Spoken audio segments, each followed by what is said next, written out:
And hola, buenos dias, GnGs. My name is Trekkw2ks. Yes, this is a late weekend crypto, and it's brought to you here on the Gentleman Crypto YouTube channel. In case you don't know, again, I am Trekkw2ks. So yeah, I'm late in the day on this one, but for those of you who are tapping in, I appreciate. Those of you who are just discovering me, please come back, check out some of the other stuff, because I'm definitely going to make some references to some of the previous things I've talked about in this segment. If you don't know, the basic idea is that I cover the Friday to Sunday news, pop it out usually Monday morning at the 08 hour. Today, I'm not following any of the rules on that because I'm way later in the day and I didn't dig all the way back into Friday. But I do believe I found a couple of things that um, I'm not going to say they're. I'll explain as I cover the article itself and why I'm thinking and saying some of the things that I'm saying. And I'm not even going to go on that many of them. But nonetheless, let's jump into these stories and we'll go from there. All right, so here you have it. First one I'm jumping out the gate with is a story that covers John McAfee's unaliving himself allegedly. So the case comes out, or, well, the case happens when it does in during the whole C-19 period of him getting picked up in Spain, and he's about to get extradited to the States, and so his wife was fighting back about the situation of him having a la Epstein situation. And so I'm saying it this way because of how the YouTube algos work, and I'm trying to get a little bit more in sync with some of that stuff. And so, yeah, I'm trying to get the discovery to work a little bit better. So that's why I'm saying certain things a particular way. But if you do know who John McAfee is, he was considered one of the wild boys of crypto, but he was a tech cybersecurity giant in his own right, and he was in the cyberspace long before crypto, as we know it, as far as Bitcoin and stuff like that, and Ethereum and all that became a thing. There was a whole hot summer that he was out here pumping and dumping anybody who was paying. Allegedly, he made over 20 million, him and his security dude, for the pump and dumps that they were doing, as far as they were promoting anybody who was willing to pay, and they weren't announcing that they were promoting. Sorry, that they were being paid to promote these different things. So that's the whole thing. Well, not the whole thing, but that's part of what the SEC and them was going after him about. And I've heard some other things about him back in the day and how he was running around Latin America, and the stuff that they talk about now as him just being some wild guy is not the true or the most accurate story about what he was doing down there back in the day. But nonetheless, let's jump to the present time. So it comes out here that the crypto legend John McAfee's S word confirmed by Spanish courts. Now, the interesting thing in regards to how this article breaks it down, they don't give you necessarily the details of what's in the court report. And y'all know what I be saying about how when you read these articles, sometimes you got to work to read between the lines, and sometimes you got to like really filter out some stuff and then like key in on certain words. The way that this is breaking it down, they're going off of another news article that covered the actual situation, that I don't even know if the article they, or the source that they went off of, actually read through the documentation of the courts. They just like cherry picked a couple of lines to be like, hey, we're talking about it. But nonetheless, the basic idea, I'm going to come through a couple of these lines here. A Spanish court has officially ruled the death of software entrepreneur and alleged crypto grifter John McAfee as a S word, as that decision confirms the findings of a previous autopsy and dismisses his family's claim of foul play. And I also find it disrespectful that they're not acknowledging his wife, because she's been the biggest proponent on fighting this thing from day one. And they don't actually acknowledge her in this article. So like, I'm gonna say boo to Protos, because y'all not showing any respect. At least in my opinion, you don't have to agree with me. But that's just how I'm taking it. The way that this article is written, I don't know how the original article was written that they're taking it from, but I'm saying in this one, they're not showing respect. Feel whichever way you want to feel about them, but I'm just saying there's a level, right? Especially if you're saying that it is a S word. But that's just my thought. So in late June 2021, Spanish authorities discovered the 75-year-old tech visionary dead in his prison cell near Barcelona just hours after his extradition to the U.S. was granted. According to Reuters, the Spanish court, so that's who they took it from. They took it from Reuters, which, again, I don't know if Reuters actually read through all of the court documentation to pick out what they picked out to talk about, and then they then cherry picked what Reuters talked about. So it's a derivative of a derivative, right? And so where we at? Dated documents dated July 24th says this is not a single element of suspicion of a charge granted against, of a charge against a third party of criminal behavior. Now, here's the thing to understand as far as how this is breaking it down. They're not explaining to you what was the counter that his wife was arguing about to say, well, where's the cameras? Where's the who was on security? Where's the who was watching him when he got checked in? There's like none of that is being explained in this. And it's again, it's a la Epstein kind of situation. Hence why I used the title that I did. It was a clickbait thing. If you've been paying attention to that situation with Epstein stuff, then you got the reference. If you was been paying attention to what John has said when he was in their prison system, it was like, yo, everything is cool. The food is good. I'm gonna jump down to the post. I have friends. The food is good. All is well. Know that if I H myself, a la Epstein, it will be no fault of mine. And then X amount of days later, the situation happens. The point of why I bring this up is that there's a thing about that we have in our society about like, well, what's the official story, right? And when we say things like, what's the official story? Usually it means, well, what is the government? Well, actually, here's the way it's come to be utilized now is, well, what is the authority figure saying? What is the official company line, right? Even though we have enough experience with governments and companies to know that just because they say that this is quote the official story of something, it doesn't mean that that's what it actually is. There are a number of situations that have happened within US American history, within Canadian history, like the stuff that's going on right now about how governors and heads of state are saying that the C-19 thing wasn't mandatory and that people didn't have to do it, even though they're on record saying people had to do it and there will be consequences if they didn't do it. The New Zealand person is backtracking. Cuomo from New York is backtracking. Trudeau from Canada is backtracking. Like this is what the official line was this. And now you're saying, well, no, that's not what it was. You misheard it wrong. You misunderstood. The point being is that this is one of those things, just because of who he was, it's like, damn, like they're gonna arguably smear this man's story, this man's history, this man's role he played in the space. And understand, it's not just him being some guy who was eccentric and like lived a hell of a life, as it, as some people saw it within the crypto space. Like he was also a really ingenious and smart tech dude, right? He was one of the early cybersecurity people. But the way that this is just like being put out is like, oh, he just did the S thing to himself. That's it. That's the official story, and like that's where we're gonna leave it. I'm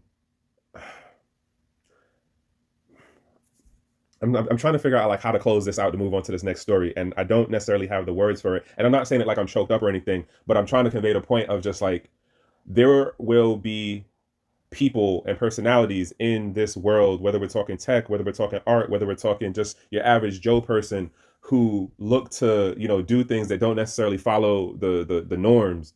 And then you have people who tell the truth about things that companies and governments do, and the besmirchment on their contribution to either truth or contribution to whatever that space is. It can be ugly like this, and it can be swept under the rug like this. Is my point. And I don't know what else to say about like just damn, the karma on this is really bad for how I think it's gonna come back on people who participated in this. And I'm gonna move on to the next story. So this next joint right here. Is China preparing to lift Bitcoin's ban? Is Hong Kong a test zone? Chainalysis report. Now, if you've been paying attention to my segments for the last, I want to say 2 months, maybe 3, I brought up the point, and I try to do this thing of how when I'm conveying these news articles, I stay away from price talk and I bring them up and use the filter of, is this a trend that's being confirmed? Is it an indicator of a trend that's about to start? Or is it some kind of like, hey, this is something you might want to put in the back of your brain. It might pop up a little bit later. It might show its relevance sometime down the road. I'm not saying this as a CPA. I'm not saying this as a financial advisor. I'm not saying this as your lawyer. I'm not none of those things to you because I don't have any of those professional certs or, degrees or whatever. And I don't know what you're doing in this space. These are just the things that when they come across my radar, because I kind of cross-reference a lot of different things, it's just like, wait a minute, what's that about? Oh, this correlates to that thing. Or it's like, oh, that totally negates the other thing that I know of. And so, this is the example of one of those things. I've been saying it for a bit.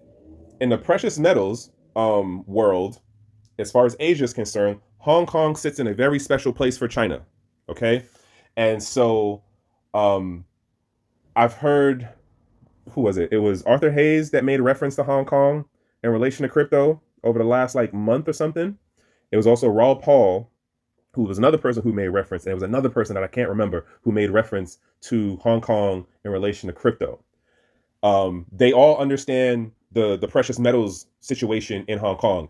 It is the mainstay way, or really the only way, that you can get capital flight out of China via another medium is being able to purchase precious metals in Hong Kong. Now, this article is somewhat misleading, and I'm gonna go into a little bit of the meat of it as far as the paragraphs and stuff. But I'm trying to give y'all some context to why I said the stuff the way I said it in the clickbait title.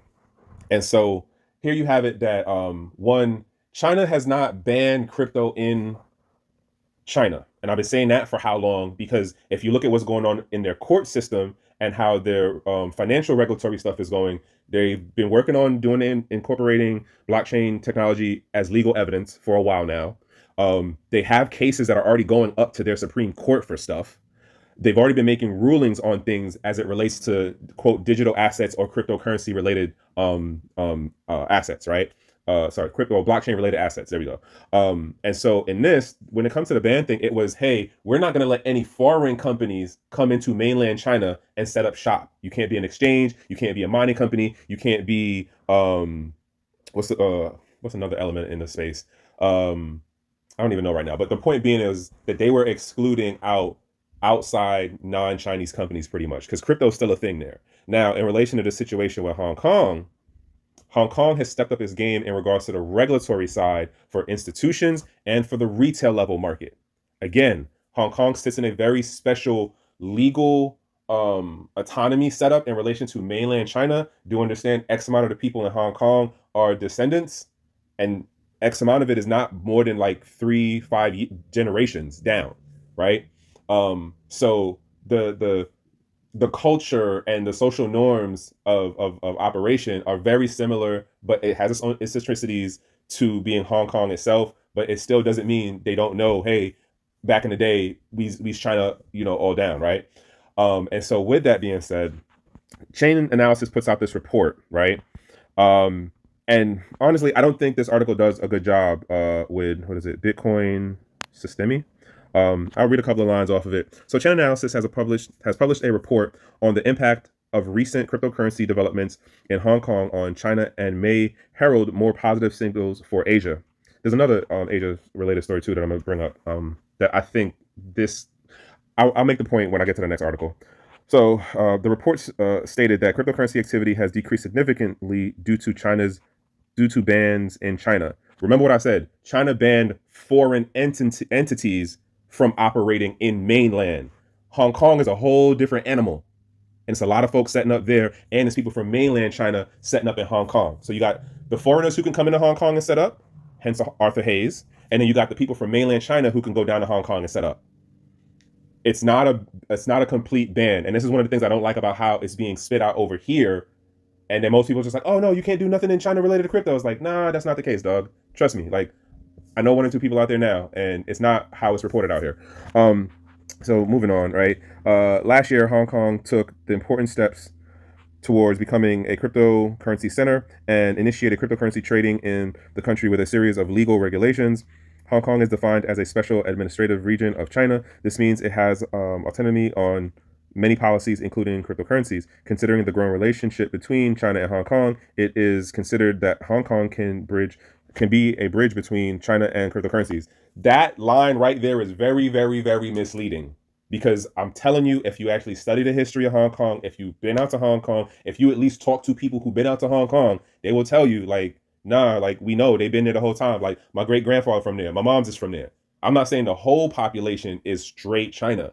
I'm just saying the way they're framing it in here is like they're 2 whole different new worlds of people going like, oh my God, who are those folks over there? That's not what the deal is. I'm going to say it again. Hong Kong sits in a very special place economically, in the finance world, in the precious metal world. It's going to be interesting to see how it develops within the cryptocurrency blockchain world, especially for that region. As I say, links are always in the description. So you can definitely dig in on these stories as you see fit. I do highly encourage folks to do their own diligence and research on these things. If you out here trying to chase the bag, if you out here trying to figure out what is the better play for you, I can't tell you those things. I can only present you certain information, and hopefully it helps you cross-reference with what you're doing your due diligence in. That's the best thing I could hope, or at least you start questioning stuff. But anywho, yeah, I'm gonna say please do your due diligence. Follow in more on this. I think this is going to become more apparent in my mind when we get past 2025. If you're somebody who's doing international traveling, I would highly recommend checking out some of the Asian countries, because there's definitely things going on over there that you're not hearing about over here. And then you're not going to see the tech come this way for a hot minute. And by the time it comes over here, it's already been out that way for like 3-5 years, sometimes even more. Just saying. All right. So jumping into this, Google Cloud is now a validator on the Polygon network. So what is this, like a week or two ago? I think last week I had covered how Google was now adding more blockchains that you could do searches on, indexing on, like a blockchain explorer. And this goes into the thing, and here's the kicker of this, which I had to read through the article and then realize that there was discrepancy in words and what was being described. And I'm going to tell you why, to me, this article, and it might not be directly, but I think Google and what's going on with what they're doing is connecting indirectly, or might be directly, to the developments that are going on in Asia right now. Let's get into some lines here. According to Polygon, the same infrastructure used to power YouTube and Gmail will help secure its network. Right. All right. Polygon Labs announced September 29th that Google Cloud has joined the Polygon Proof of Stake network as a validator. Google Cloud joins over 100 other validators verifying transactions on its layer 2 Ethereum network. Okay, so that's the post about it. Again, link for this stuff will be in the description. So where's the line at? There's a line. So validators, Polygon network secure, over operating. Yeah, no, that's not the word I'm looking for. Confirmed. That wasn't the line I was looking for. Where is the line at? I literally had to look. Okay, here we go. So for its part, Google Cloud describes its relationship with Polygon Labs as an ongoing strategic collaboration. Alongside the announcements that it could be joining the network as a validator, Google Cloud Asia Pacific also released a YouTube video entitled Polygon Lab is solving for a web future for all. Now, what kind of got me with this was I wasn't sure how they were distinguishing this, right? So the way Google is set up as far as their cloud side stuff, they have regions, right? So recently, the Pacific region, so that's like Thailand, New Zealand, what's the other countries? There's a couple other ones. Anywho, that cover that region of the world. So basically, they're building out a new data center that sits over there. What they don't distinguish on in this setup is it all of the Google Cloud data centers are going to have a validator node set up in each facility, or is it that it's going to be the Google Cloud Asia data center that's going to end up having the thing? And again, it's like sometimes some of the stuff just kind of goes in one ear, out the other for me. And then sometimes it's like, wait, what does that part actually mean? Because they jump around. They talk about Google Cloud Singapore. They talk about Google Cloud Asia. And then they just give you the general Google Cloud. I'm curious as what that means. Here's the connection in regards to the Asia thing. It might not be a thing right now, but considering that they just added in other blockchains for you to be able to do like blockchain explorer search type functions to inquiry things about a blockchain data. Now you put in they're a validator. Like literally they're working it on both sides of we're a validator to see all of the traffic and the transactions going through, right? So there's going to be a level of identity and verification stuff that somehow plays into that. And folks might be like, well, no, you can't do that as a validator, blah, blah, blah. I'm just saying Google's whole business is based on being able to connect data points together. You can't tell me there's not going to be a way for them to eventually, or at least currently now, have some level of like, all right, we can pinpoint these things down as far as wallets and a relative level of PII. Now, the other part to put in, again, the play connection of this Asia situation, Hong Kong isn't the region for what Google Cloud is doing. I think AWS has something connected out there. No, actually, Alibaba is for Hong Kong. Alibaba's version of cloud is for over there. But nonetheless, like this data and this explosion, but the growth of what the market is projected to be out 10, 15 years down the road, on the end of, what is it? They're setting up is the bottom line of what I'm trying to say. They're setting up.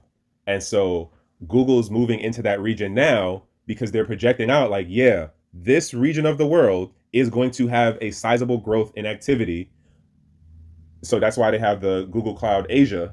But in general, we know that blockchain related data is going to explode in the coming years because the technology is being integrated into various facets of how we exist in the digital world. Meaning, if you're talking about banking, if you're talking about gaming, if you're talking about digital identity, if you're talking about art, like whatever sector you want to try to, look at it from, if it's online, at some point, there's going to be some type of blockchain technology connected to it.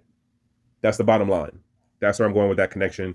I think they see what's going on the Asian side, Asian regions of the world.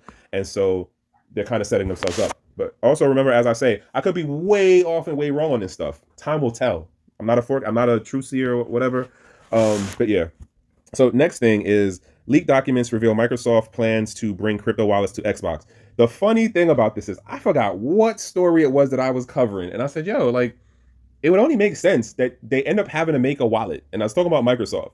And because it made me think about, oh my God, I forgot what the credits were that Microsoft introduced to like Microsoft games. And this is like back in like 2010? No, 2020, like 08, 07, when they had the credit things that you had to buy the points in, and then you had to use that to get stuff within the games. Like, this is literally them just coming back around and be like, okay, now we'll add in either, because, all right, let's get into the article. Let's just do it that way, right? So leaked documents have been described as the largest in Xbox history. So let me also put this shit in caveat, because when I seen the headline, I was like, oh, like somebody hacked in something and leaked it. And no. So all right, let's do this. Recently, documents revealed that tech giant Microsoft plans to integrate cryptocurrency wallet into its Xbox gaming console. The leaked internal documents posted on the gaming forum Reset Era shows that the Xbox roadmap for May 2022 included crypto wallet support. However, specifics about this planned integration were not shown. Phil Spencer, head of Xbox, attributed the leak to a Federal Trade Commission's legal action against Microsoft, the FTC opposition to the $69 million Activision Blizzard. Basically, they tried to buy out Activision, and that resulted in them getting put in some legal limbo, right, with the FTC. So here's the bottom line. This wasn't a leak. This was literally, they had to give X amount of information to their lawyer, who then had to present it as a defending evidence against the FTC. And someone actually took the time to read the court documents and was like, oh, wow, hey, this is interesting. This is a roadmap for when they're going to put in a cryptocurrency thing.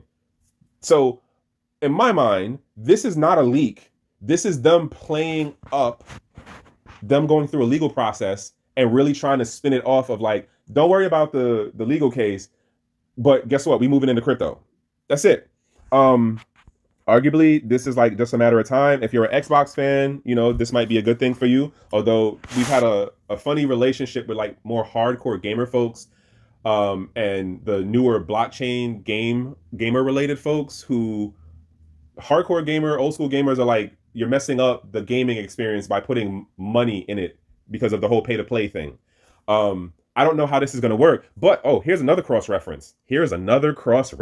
Which also now makes me question this story and the whole quote leak aspect of it.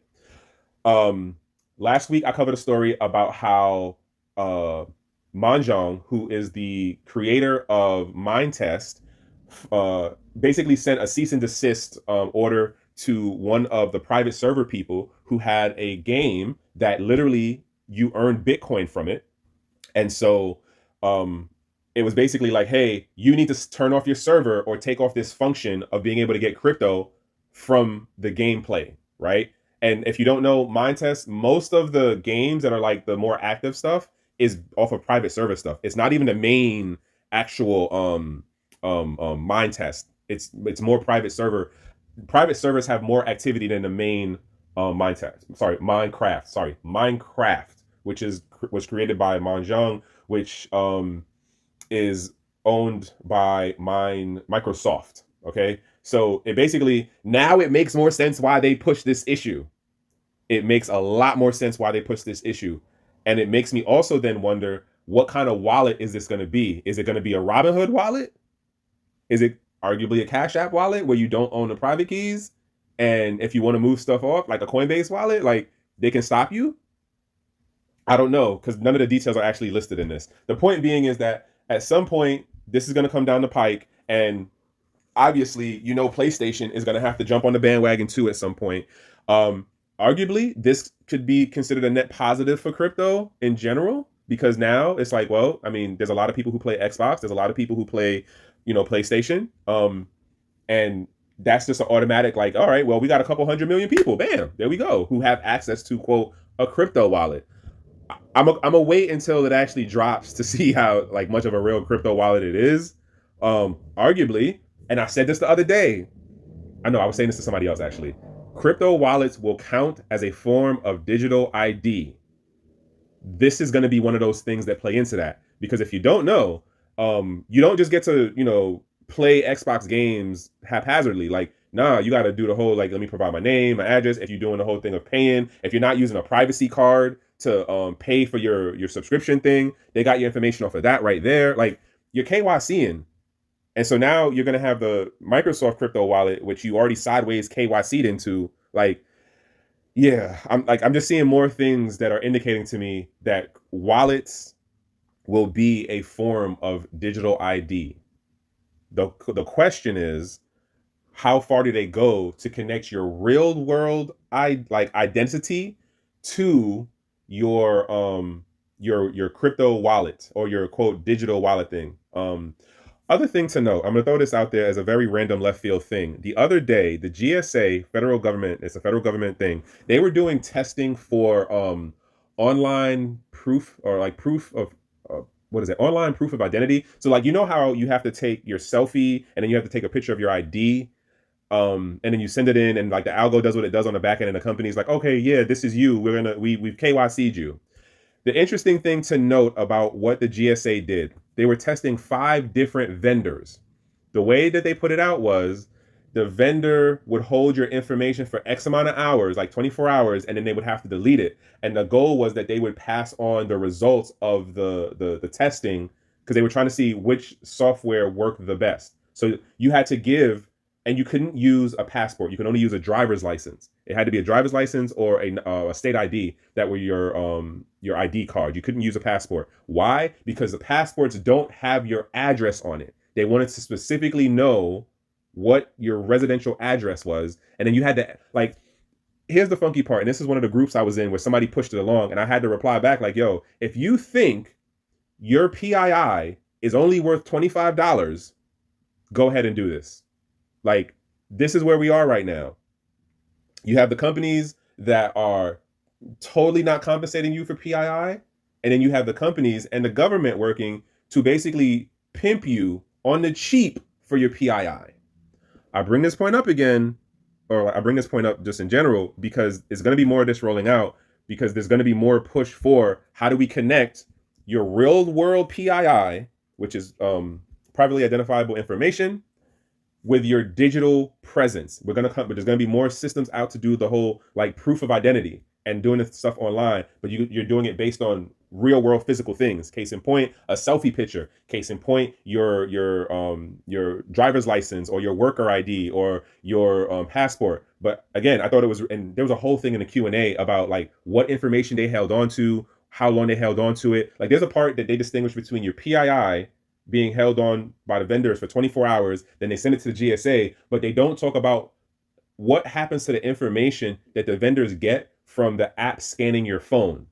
It scans your phone for what version your phone is, what other apps are on your phone, and it was some other stuff. And I was like, yeah, like, if you really think your stuff is only worth $25 and you just don't care about privacy at all, like, okay, have fun at this. But again, I say that to say, wallets are going to be counted more as a form of digital ID, and there's going to be more of a push to have you KYC into stuff, or there's going to be a thing, there's going to be a thing of having you sideways KYC into wallets. that's just my thought on that one. All right, I'm definitely running long, and I only did 5 stories, y'all. Damn. All right, let's jump into this last one. I'm gonna call it what it is. So Chainlink secures partnership with, that's a lot of zeros, bank, right? As Sergey Nazarov says, Swift project is going very well. All right, so let us connect the dots, at least how they connect in my head. If you agree with me, great. If you don't agree with me, it's okay. I appreciate the pushback. The comments is always open. As we say, we don't delete, but we do keep receipts. So if I'm talking shit, like, I promise you, man, the comment's gonna be here a while later, unless YouTube decide to do something. It's not on me though, right? So one of the things I say, when you see big numbers and they give you like a whole bunch of zeros, it's like, oh, okay, ooh, because generally speaking, people are awed by big numbers, right? Especially when you see a lot of zeros behind it, people get awed, and it's like, oh wow, that means it's really super important. So let me get into where this goes. All right, decentralized Oracle service Chainlink is teaming up with the leading giant Australia and New Zealand banking group. And their thing is ANZ. According to the press release from Chainlink, ANZ participated in a case study involving the Oracle's new cross-chain interoperability protocol technology. So CCIP, CCIP. The case study reportedly demonstrated that ANZ issued stable coins could be transferred across chain via CCIP to purchase nature-based assets. Okay. In a paper released by Chainlink Labs in collaboration with ANZ, the authors say that CCIP could be what catalyzes the adoption of tokenized assets by institutions. Where are we at? That's not that one that I wanted to go through. Okay, so this is the actual part of what I wanted to jump down to.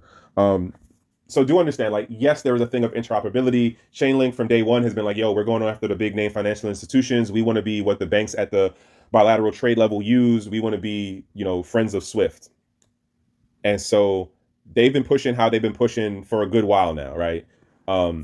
This thing is arguably a big deal in terms of institutional level stuff, because it's like, well, they have been consistent as far as they're playing with the big boys on the global scale. They have been consistent as far as they have been developing their protocols and software for better security, for better throughput as far as transaction levels and speed and all that stuff, right? And so now you have it where we're talking about, if I have a real world based thing, I tokenize that thing, I make it, quote, a digital derivative, and then I push it out through the network using Chainlink as the backbone, the medium, right? So this is arguably a competition to Ripple, arguably. And so here's where it got interesting to me. In June, Swift announced it was testing blockchain interoperability with over a dozen financial institutions on the Chainlink network. And I think I had covered this story, or I might have kind of glazed over it. I don't remember 100%, but I know I've seen the story. I remember vaguely the story. A new interview on CNBC, Chainlink creator Sergey says that the collaboration with Swift is going very well. So here's where I want to go with this. Again, link for this will be in the description. You can definitely follow through on this. I highly encourage you to do your own due diligence and research. Remember, I'm not a CPA, a financial advisor. This is not financial advice. And I'm not a lawyer neither. I know some of y'all are out here doing the whole thing of chasing the bag. More power to you. I don't say these things for price talk points or values or whatever. It's one of those like, oh, I'm looking at either indicators of something starting as a trend or confirming things. So in this case, if you don't know what Swift is the messaging system that global banking financial institutions and larger type, corporations and stuff use when it's bilateral trade stuff. So it's a messaging system. And this is the same thing that FedNow is evolving to be, but locally to the US. It's a messaging system that says, hey, I got money from this person. They sent you an invoice. The invoice is for that amount. I'm going to send you this amount later on. It doesn't transfer the value part of it just yet, but it does a whole security thing on, is this a real message? Did it go to the right person? Is that the right amount? Okay, it's cool. You can send it. And there's a whole security layer thing that works about the transferring and back and forth and the handshake that happens between the messaging part. We're not talking about actually transferring the value, okay? But now we're getting into this part of, well, how do we transfer the value? Now, that's where we get into the whole crypto thing and we're saying, what is value? I also thought of something earlier today when I was reading this article on how arguably, arguably, cryptos is the digital version of ETFs. And I say that on the end of it's the whole tokenization thing. But when you start doing like this, because think about it this way, right? ETFs are a derivative of the underlying asset. Arguably, that's the digital version. I mean, the analog version. Blockchain, crypto related, is the digital version in that there's more granular level of control, which makes it scale up a lot more of what you can do and manipulate and influence and freeze and reverse versus how the traditional technology behind ETFs and paper trades and things like that worked.